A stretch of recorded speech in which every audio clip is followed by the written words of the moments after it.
Así es, Carolina, damos inicio con nuestra entrevista y es que hoy nos acompaña María Alejandra Morales del Movimiento Cívico Nacional para analizar con detenimiento la conformación de la Corte de Constitucionalidad. Buenas tardes, María Alejandra, un gusto tenerte. Hola, ¿qué tal? Muy buenas tardes, el placer es mío. Qué gusto que me den un espacio aquí. Gracias por acompañarnos hoy en Noticias a las 2 p.m. Sabemos que ya hay distintos comentarios a través de las redes sociales, esto por la elección de magistrados a la Corte de Constitucionalidad. En un panorama general, ¿qué opinión te merece a ti lo que sucedió en esta elección de magistrados? Yo creo que esta elección, a diferencia de las elecciones generales que pudimos observar el año pasado, no se desarrolla de manera típica, es decir, vemos dinámicas muy parecidas a las que hemos observado en años anteriores, que pudimos ver en 2011 cuando se integró la Corte de Constitucionalidad ya saliente este próximo 14 de abril, y dinámicas también muy parecidas a la Corte de Constitucionalidad pasada. ¿A qué me refiero con esto? La dinámica dentro del Ejecutivo fue prácticamente la misma, una decisión cerrada y que viene directamente del presidente en Consejo de Ministros. Quizás el único dato curioso o cuestión fuera de lo normal que ocurre en esta elección es el hecho de que la Corte Suprema de Justicia, tanto como el Consejo Superior Universitario, tanto como lo hizo también otra de las instituciones que nombra el Congreso de la República, decidieron hacer un proceso abierto utilizando y adaptando para esta decisión el modelo de comisiones de postulación. Quizás eso es lo más extraordinario. Sin embargo, valdría la pena destacar que si bien se implementó un mecanismo que pretendía hacer la elección más pública y más abierta para la ciudadanía, la decisión siempre siguió siendo bastante cerrada. Y estos procesos lamentablemente sirven al final como solamente una fachada.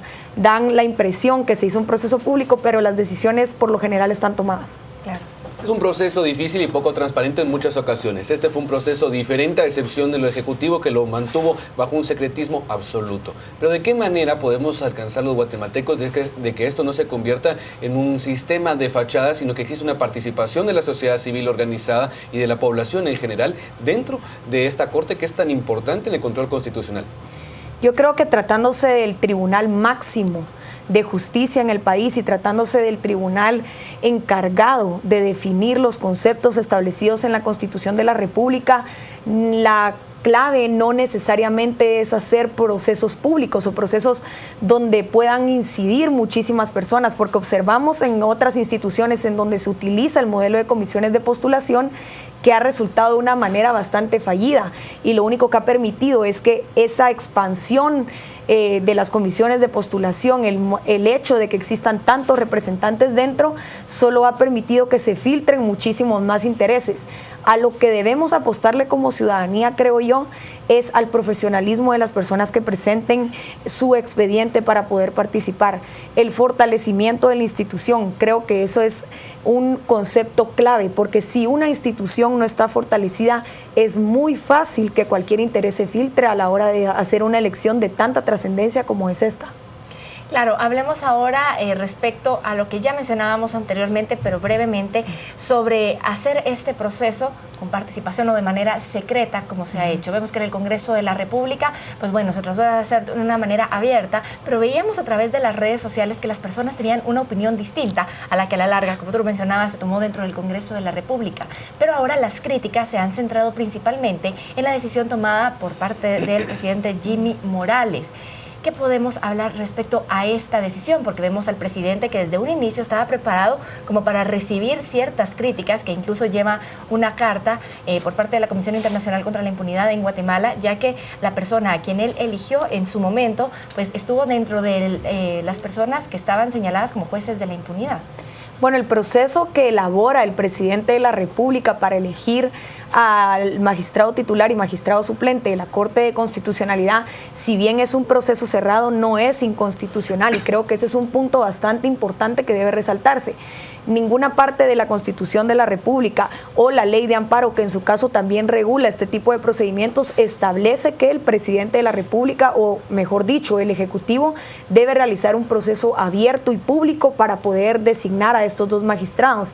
Sin embargo, la ola de críticas iniciaron muchísimo antes. Yo creo que el presidente de la República se sabía observado desde un inicio.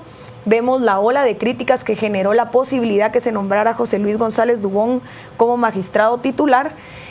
Sin embargo, sale con 2 nuevos nombres. El de Henry Comte aún no se escuchaba, el de Dina Ochoa sí sonaba un poco más, pues han sido compañeros en la iglesia, practican y profesan la misma religión. Henry Comte es un abogado que durante muchos años se ha dedicado únicamente a la práctica de la profesión en el ámbito privado. Por el contrario, Dina Ochoa sí ha ejercido la labor de juez y también ha sido magistrada.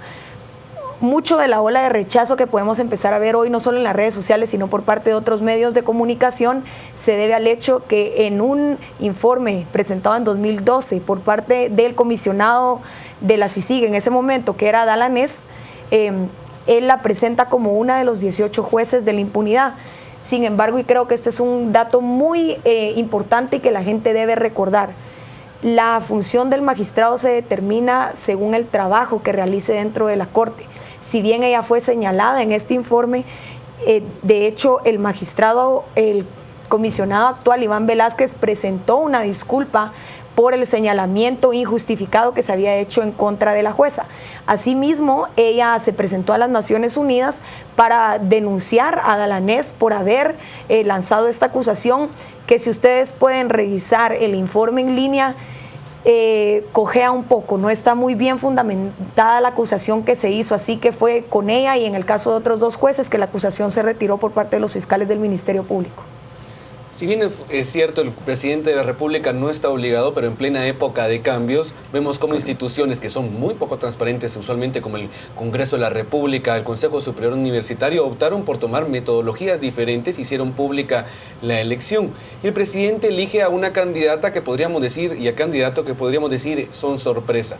Y hay un aspecto en las redes sociales que ha preocupado muchísimo, y es el de la religión y la separación entre la religión y el Estado, dado que Dina Ochoa forma parte activa de su iglesia como un dirigente a su vez, y en una entrevista a un medio de comunicación ella establecía que sus sentencias se basaban y las hacía con el temor de Dios. Entonces, ¿qué podemos esperar de esto dentro de la Corte cuando ya se establezca? ¿Habrá una separación correcta entre el Estado y la iglesia como debe de ocurrir en un Estado laico como este? Yo considero que el tema de la religión, tanto como el tema de la ideología, tiende a volverse muy polémico cuando se habla de este tipo de cargos públicos.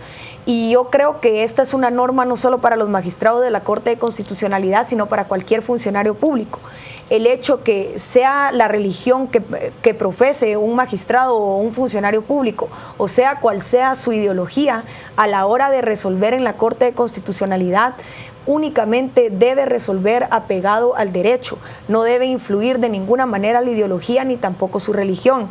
No es un aspecto negativo que se profese de manera abierta una religión, no lo considero negativo, ni tampoco que algunos de los magistrados de manera abierta expongan cuál es la ideología que tiene.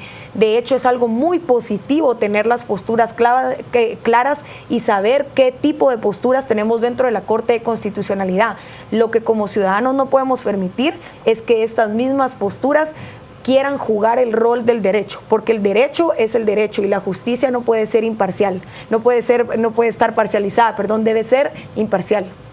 María Alejandra, bueno, ya hablamos de las críticas que se han dado a través de las redes sociales, pero vemos también que distintos grupos de organizaciones femeninas se han pronunciado respecto a que varias mujeres estarán presentes en la Corte de Constitucionalidad como magistradas. ¿Es esto un avance de ver el papel de la mujer dentro de la sociedad y especialmente dentro de la vida política?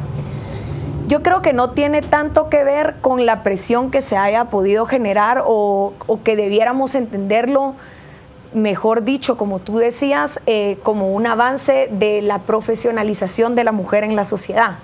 Creo que se debe a eso, porque si ustedes van a revisar las normas que rigen estos mecanismos de designación de magistrados, no hay ninguna norma que asigne cuotas de poder para poder tener una Corte de Constitucionalidad en donde exista equidad de género. Y en esta ocasión tenemos 5 magistradas mujeres y 5 magistradas mujeres dentro de la Corte de Constitucionalidad de los 10 que le integran, 2 titulares y 3 suplentes. Creo que esto no es resultado de ninguna presión por parte de la sociedad, sino responde más bien al deseo de elegir a los mejores profesionales, porque ellas, las magistradas que tomarán posesión el 14 de abril, no creo que hayan sido nombradas por ser mujeres, sino por las capacidades y cualidades que poseen como juzgadoras. Hablando precisamente de los procesos de elección, para retomar ese tema trascendental, ¿cómo podemos lograr una apertura, como platicábamos, sino que una forma de mejora? ¿Cuál sería el mejor mecanismo para elegir a los magistrados de la Corte de Constitucionalidad? ¿Tiene que ser diferente por institución o tiene que existir un mismo mecanismo para absolutamente todos, Consejo, Congreso, Ejecutivo, entre otros? Considero que el mejor mecanismo no existe aún, es decir, los mecanismos que se han aplicado a través de los años y desde que se establece en la Constitución de 1985 la forma de seleccionar a estos profesionales son perfectibles. ¿A qué me refiero? Aún se pueden mejorar.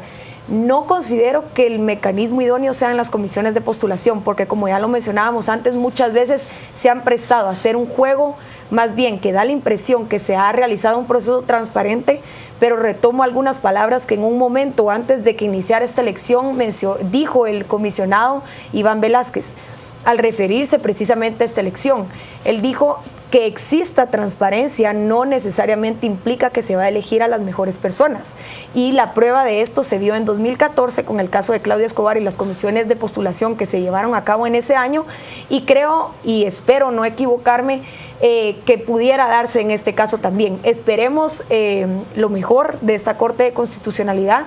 Pero de momento yo creo que la mejor postura que podríamos tomar en aras de fortalecer la institucionalidad y la república sería cumplir con lo que establece la norma, ser respetuosos de la Constitución y tratar que las mejores designaciones se hagan por parte de personas probas, porque no podemos esperar que una persona con señalamientos, que una persona con una reputación cuestionable vaya a nombrar a un profesional probo. Entonces, todo esto es como una pirámide que se va armando. Si no componemos las piezas fundamentales que van a nombrar estos magistrados, no esperemos que se hagan los nombramientos que esperamos.